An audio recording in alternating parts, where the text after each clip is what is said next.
right, everybody, welcome back to another episode of Difficult Conversations by Supply the Why. Tonight, we're going to close out Black History Month in a very special way. We're going to bring in Mike Powell, but I have a beautiful announcement. Mike's going to be in and out tonight because Mike just found out that he's going to be the recipient of the Black and Latino Legislative Caucus Black Excellence Award. So if you see me here by myself tonight, it was not by design. It wasn't that I was trying to rope people in by telling you Mike was going to be here. I know everybody likes Mike. Mike got notified late in the day today that he was going to be a recipient of this very prestigious award. And I can't think of a better way to close out Black History Month than by honoring all of the people that are going to receive the honor night, but especially Mike and all the great work that he does in his community. So I will get him on if he's able to come on. If not, you're going to be stuck with just me. So, folks, again, thank you again for tuning in. Tonight, I just want to talk a little bit about Black History Month and what it means to me and all the different ways that this month can manifest itself. So, a lot of people think that Black History Month has to be about you trying to find, like the Harriet Tubmans, the Rosa Parks, the Martin Luther Kings. And absolutely, those are people that should be celebrated during Black History Month. But it's not just about those people that the stories that we all know. It's about stories that you might not know. It's about people that have invented things. It's about people that are in your communities. It's about even your own family legacies, which I'll talk a little bit about tonight as well. So it looks like Mike is up. Looks like he's ready to join us here. Let me go ahead and get him on while we can. Mike. Made it. Hey, it is great to have you on, man. I'm just honored that you're able. That first of all, I'm so happy for you that you're going to be the recipient of the Black Excellence Award. It's an amazing honor, and it's something you should be very proud of. All right. I like the intro music. All right, that's not coming from me, but I like it.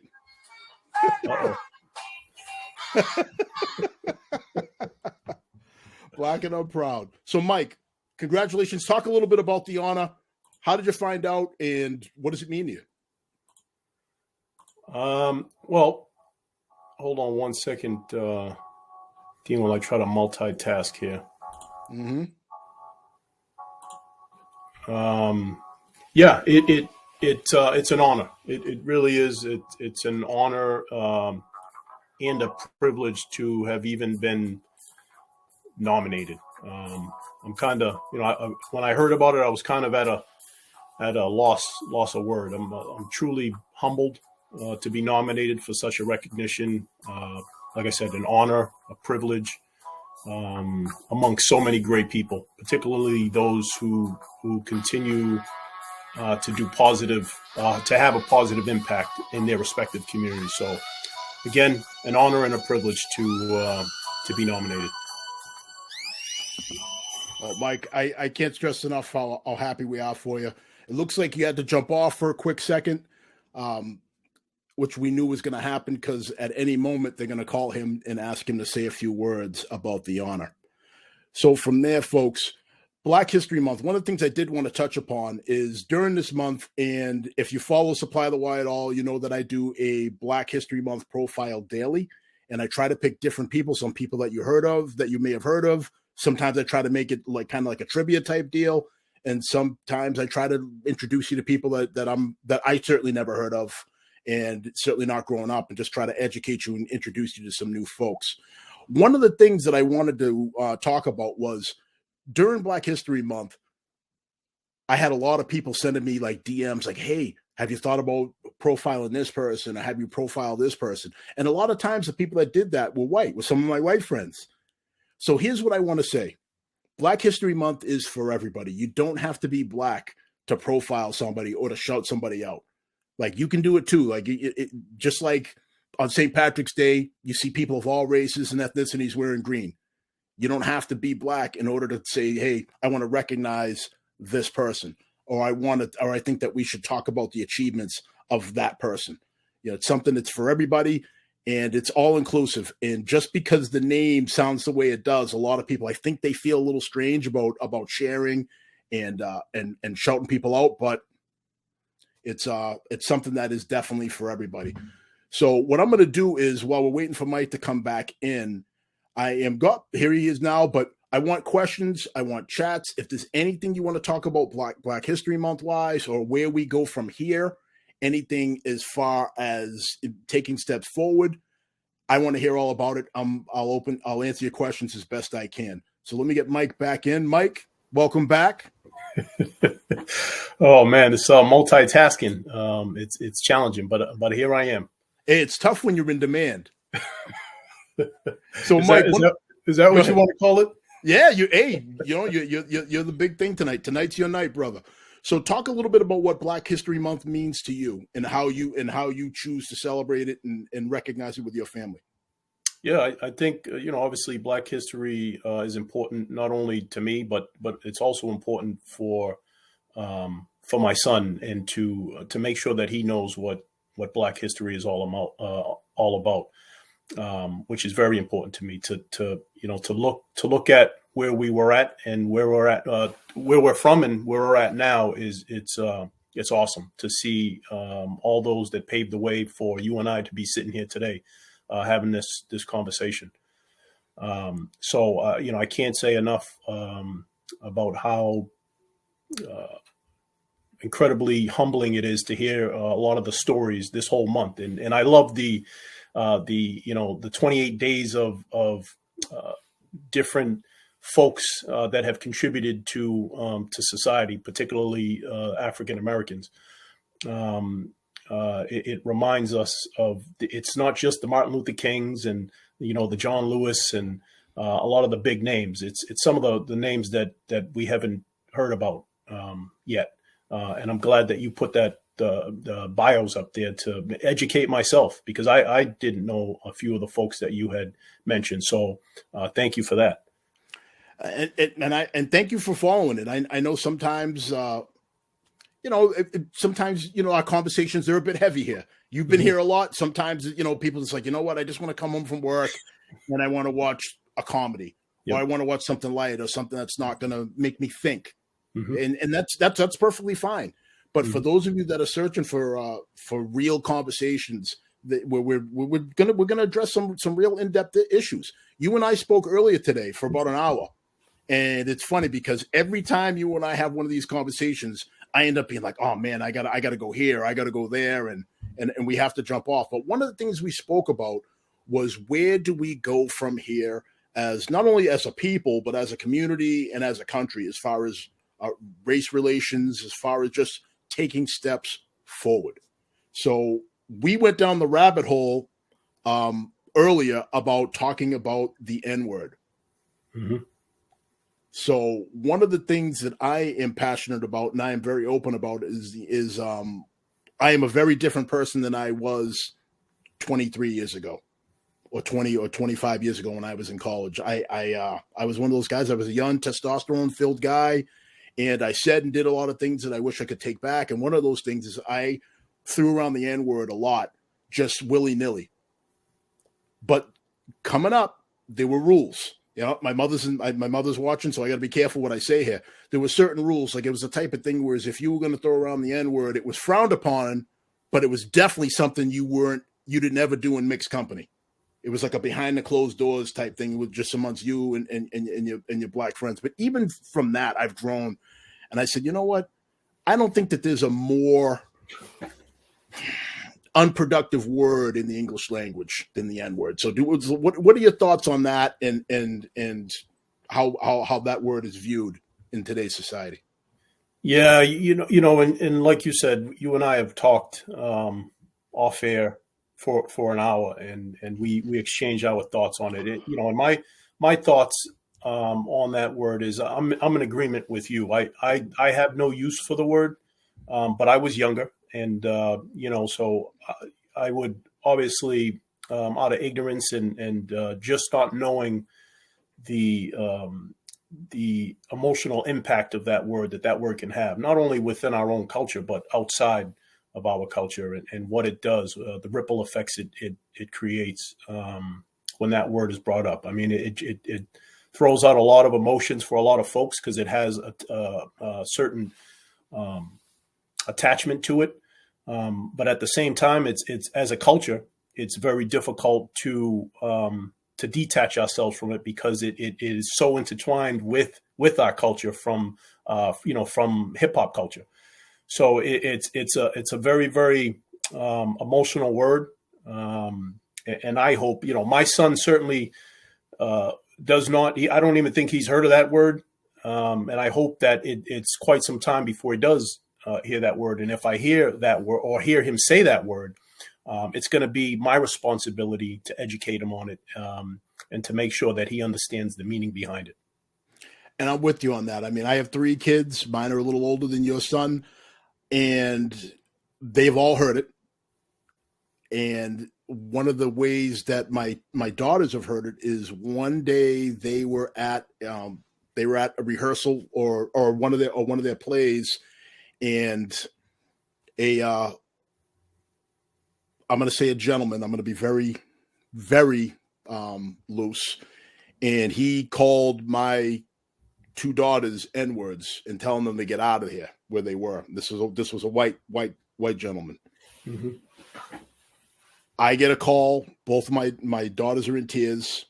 My youngest daughter has no idea what the word is, but she sees the reaction of her older sister, and she reacts to her crying and realized that something's very wrong, that the demeanor of the man was very wrong. And that was their real introduction to that word. Whereas I know my son's heard it, but that's been more so from music. Mm-hmm. So though it's 2 different contexts, I feel like the word is equally unproductive. And the best thing in the world that could have happened was I was not there. My wife and I were not there when that happened, because I shudder to think what might have happened had I been there when that man said that to my daughters. So I just wanted to see if you had any thoughts on that. Yeah, and look, and again, speaking to the power of that word and drawing out emotions. And your children are young. They haven't even been able to experience or really go through some of the hardships and struggles that that you and I may have dealt with, or that our parents may have dealt with. And you're talking about young people. So just imagine how how traumatizing that word can be, not only for our generation, but your children's generation, and what that word means to young people. So, and again, one day will I have to go down that road of hearing my son say that, and hopefully it's not in the way that would really draw out his emotions to the point where he's not able to control himself. But I hope that we can have that discussion when he's older. So if he does hear that word, to understand how to rationalize, how to think around it and make sense of how it's used and what context it's used in. Now, just for context, how old is your son? 5 years old. He's 5 years old. It's a great age. And I was probably right around that age when I first started hearing that. But like you said, context matters. Mm-hmm. And I'm proposing that regardless of the context, it's equally unproductive. And I know my point of view is not a super popular point of view, but it's just how I feel. It's very difficult for anybody to describe a circumstance to me in which that word makes any circumstance better. So I'm going to hit the chat really quick here. So Heidi says, do you think it would help if the older generation was willing to explain their experiences with the N-word to the younger generation? Would it help stop the use of it? What do you think, Mike? I'm going to say, unfortunately, I'm going to say no, only because, like I said earlier, I think the word is so intertwined with hip hop culture that it's going to be very, very difficult to remove.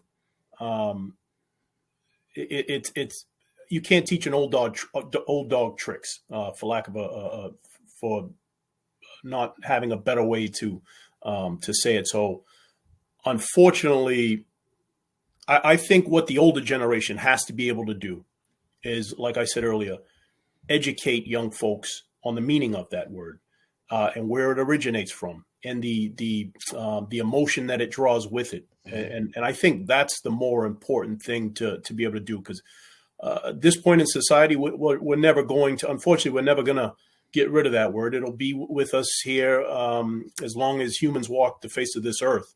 But again, it's all about education. And I think that's the most important thing, is to educate young folks. And if young folks are going to use it, understand when an appropriate time or when it's not appropriate to use it, as opposed to an appropriate time to use it. All right. So what you're saying is almost go back to the old school rules, like I talked about earlier, where it was spoken, your parents said, there's certain things you just don't say in mixed company. Mm-hmm. That kind of a deal. Mm-hmm. Okay. Yep. All right. I think it's a great question. I think the older generation being willing to have these conversations with the younger generations, I think it would curb it some. I don't think it would stop. I mean, just like you said, it's not going to stop it altogether. But I think if more people understood the history behind it and the pain behind it, especially if that pain was being explained by somebody who meant something to these younger people, that I think that would help if people understand why that word carries some of the weight that it does.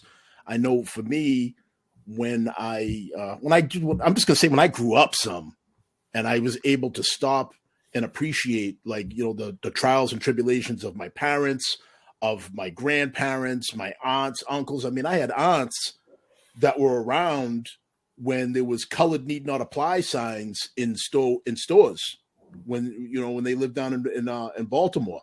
So we're not talking about a million years ago here. I mean, these are people that I knew and I had a connection with that were able to explain these stories to me. And when that all connected, when I got a little older, that's when I was able to be like, I don't really need this. There's all other kinds of words I can use. I don't really need this particular one. Mm-hmm. So that's kind of, my thought process on it. Yep. All right. Next question.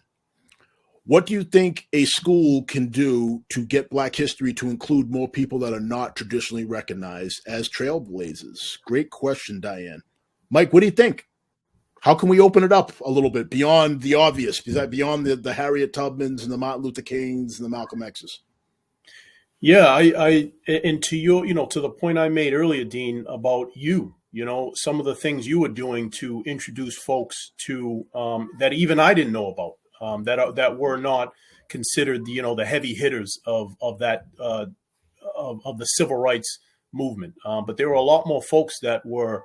Again, that other than the Martin Luther Kings and the John Lewis and Frederick and a bunch of other heavy hitters during that particular time, I think it's a matter of the school taking a look, potentially taking a look at the curriculum and looking at it from that way. But that's another heavy topic that I have my opinions about, as far as how race should be brought into a conversation with young people. I think you have to be very, very, this is my opinion, but I think that you have to be very, very careful about how you approach that subject, because even as young people, it can still draw out a lot of emotions. And if it's done in the wrong way, it can pit people against each other. And that's not, we'll be going in the opposite direction.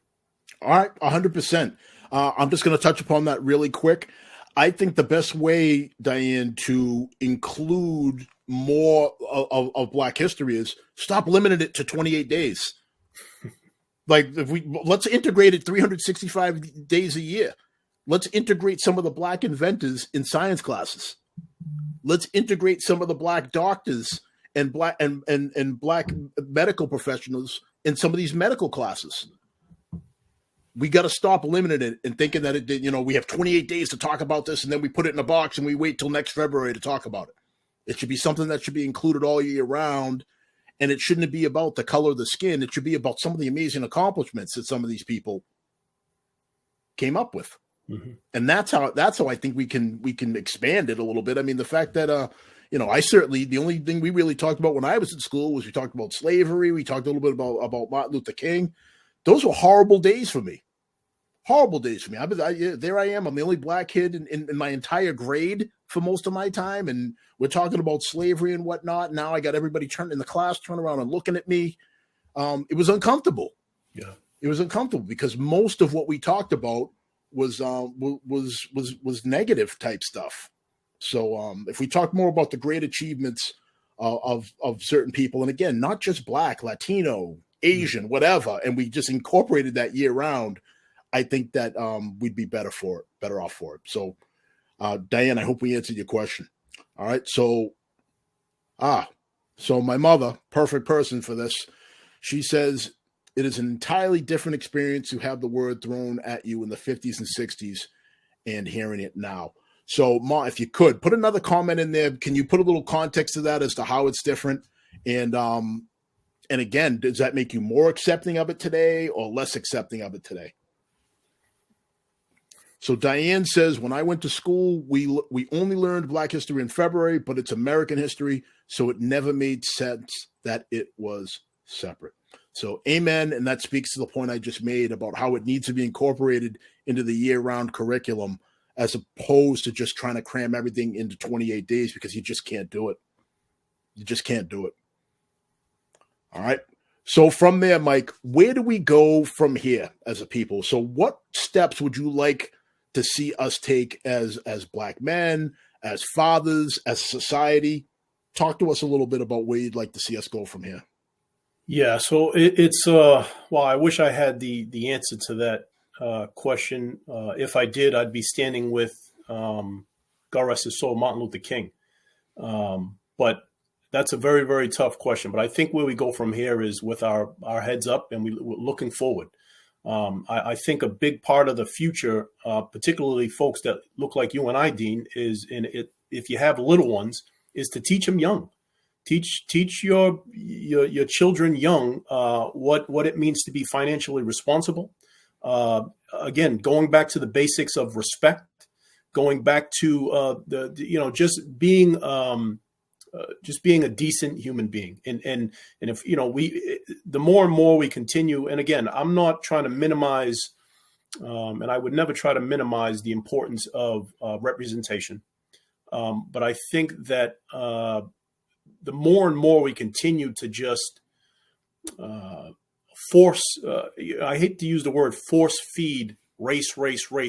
I think it upsets folks' stomachs. It leaves your stomach upset because that's all we're hearing about. And I think that it's not doing us any good, particularly young folks. The older we get, we're set in our ways, but for the young folks, I'm speaking about the young people, is we have to be able to get back to just being decent human beings, regardless of what we look like, where we come from, and how we speak. I think getting back to the basics and folks like you and I to continue to represent, not only represent yourself in a positive way, but be role models for folks, for young people that are looking at certain, whether it's professions, fatherhood, or just being a gentleman. So I think just getting back to the basics, but I always preach that it starts at home. And I really, really truly believe that it starts in the home. I couldn't agree with you more. Really quick, I'll just talk about one of the most rewarding parts of my law enforcement career was working in schools. So I was school police for a little while, and then years later I became a school resource officer. And I can tell you that a lot of kids, they're just not getting that foundation at home. A lot of parents nowadays, they kind of just hope that they're sending their kids off to school and they're putting all the onus on the school to provide these baseline lessons and education to these kids. And the fact of the matter is this, it really comes down to simple math, Mike. Mm-hmm. School has your kid for 7 hours a day. Yep. 7 hours. So what are they doing the other 17 hours? Yeah. And that's what it comes down to. It really is just simple math. If you have your kid for 17 and the school has them for 7, the onus is on you to be providing a basis of education too. And if you don't have that education, that's when you can seek out different platforms. You can come here. If people want to put in the chat or email me, if there's a certain show you want, like I would love to do a show on financial responsibility. Just let me know. And like you have resources and places you can go to learn about these things and to be able to talk about the importance of credit scores, the importance of credit and why it opens up doors for you if you have good credit and you understand it, why it is important for you to understand how to prepare for a job interview, why you dress is appropriate for a job interview. It's appropriate for you to have research, to learn how to research a job. So when you sit down with people in these positions, that you sound like you belong in that room. Like these are all different things that we can do to help crimp other people along. And again, these are things that you're not going to get in school per se, but maybe they should be added to the curriculum, but they definitely need to be added into what's being learned at home. Amen. Mike, do you have a reaction to that or? No. And I'll piggyback off of some of what you said. It's not too late to create generational wealth. And if it wasn't left to you, then it's up to you to leave that and create that for your young, your son or daughter. So you can start building generational wealth now. Mike, can I challenge you? Sure. So let me challenge you real quick. So suppose I knew nothing about that, right? That sounds easy the way you say it, but where do you start? Like if you don't know anything about that stuff, where do you start? And I think it's starting small. And it depends upon your situation. But I think, the way I think of it is if I leave tomorrow, my son has something for the future, whether that's investments, whether that's whatever's going to life insurance. Life insurance, that's a big part of generational wealth. Just those things to think about. And my background is not finance, so I can't be the one to sit here and preach to folks about that, but I do know that generational wealth is important because mom and dad are not going to be there forever, and it's going to be important for your son or your daughter to have a solid ground to stand on and run on when it's his or her time to go out into the world. All right, well maybe that's something we need to do. And again, put something in the chat. Shoot me a DM. Let me know if you'd be interested in a show that talks about like fiscal responsibility 101. Just have somebody come on and really put everything in layman's terms because I don't know everything. I mean, there was a point in time where I had like a 480 credit score at one point, because I didn't understand credit. I was like, oh, when you pay for things on a credit card, I'm supposed to pay it back? Like I didn't realize that. I know I'm not the only person that was in that kind of a place at one point. Yep. So, but I digress. So my mother came back and she says it is entirely different experience in the 50s and 60s. So she answered back with, don't use it at all. It was a word that was used to hurt, intimidate, and put one in their place, to name a few. So there you have it, folks. That's from somebody who is older than 25. I'll just leave it there. That has some feelings and has some history with the N-word. But again, that's something that we can certainly talk about in future shows. I'm open to hear different points of view on it. Mm-hmm. So Heidi says, oh, go ahead, Mike. Amen, Patricia. All right. So Heidi says, I think we need to teach our kids Black history is being made every day and that they need to be proud to be part of that. So amen, Heidi.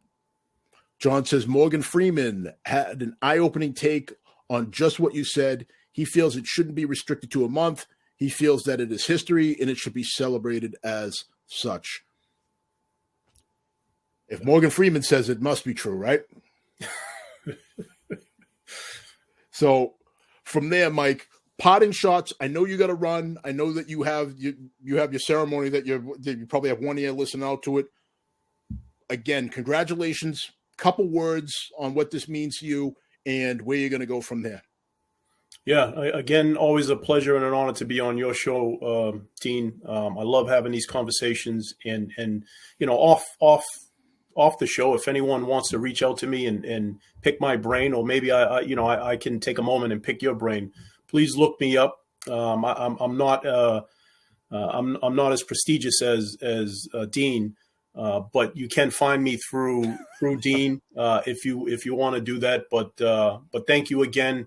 I hope everyone continues to stay safe, and everyone say a prayer for Ukraine. 100%. Prayers for Ukraine and what's going on over there. It is a crazy, crazy situation. I'm just going to sneak in one last comment from Elvis. Elvis says, don't use the N-word. Don't refer to it the N-word. I don't care if we are family or friends. So Elvis, this is the first time I've seen your name. First of all, welcome to Supply the Why. We're glad to have you. And I couldn't agree with you more. Please come back. Please check out more of our episodes, and please continue to interact with us. So thank you very much, Elvis. Thank you, Elvis. All right, folks, we're a little bit past time, but hey, when you got a Black Excellence winner in your presence, then you are he deserves a little more time to be celebrated. So, Mike, again, congratulations. Enjoy your moment, and I look forward to having you back another time, brother. Amen. Thank you very much. It's a pleasure to be here. All right, folks, if you like this episode, if you like our content, check us out on all our social media platforms. Please share, please follow, please subscribe. The more people that do that, the easier it is for you to find us, and the more people we can touch. So we're going to sign off Black History Month. And again, we'll see you next week with great new content. Take care, and as always, #Supply the Why.